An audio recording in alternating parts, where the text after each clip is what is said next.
సోనియా శుభ్రంగా తను వద్దనుకున్నారు, రాయ్బరేలీ నుంచి పోటీ చేయకూడదు అనుకున్నారు, ఎందుకంటే ఆరోగ్యం సహకరించట్లేదు. అప్పుడు రాజ్యసభలో మాత్రం ఆమె ఏం చేస్తుందని, ఏం మాట్లాడగలుగుతుందని, ఏం ఓపుకుందని, ప్రశాంతంగా రెస్ట్ తీసుకుంటూ కొడుకు చేత పార్టీ నడిపించుకుంటూ అవసరమైతే కూతురుతో నడిపించుకోవచ్చు కదా. కానీ ఎందుకు రాజ్యసభలోకి వెళ్తోంది అంటే ఇక్కడ ఒకటి ప్రోటోకాల్ సెక్యూరిటీ నెంబర్ 1, రెండవది భారతదేశంలో ప్రధానమంత్రి కంటే కూడా ప్రధానమంత్రి ఇంటి కంటే అతిపెద్దదైనటువంటి ఇల్లు ఇప్పుడు సోనియా ఉండేది. ప్రధానమంత్రి కంటే కూడా అతిపెద్ద ఇల్లు ఆవిడకి. ఆ స్పేస్ అలా తీసేసుకున్నారు, తరతరాలుగా వాళ్ళకే ఉండిపోతుంది అది.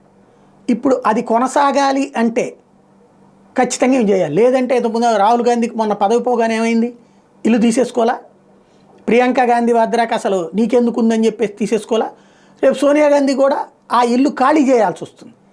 కాబట్టినే ఆవిడ రాజ్యసభ స్థానం ప్లస్ ఆ ఇంటిని అట్టిపెట్టుకోవడం కోసం ఆడుతున్నటువంటి గేమ్ అది.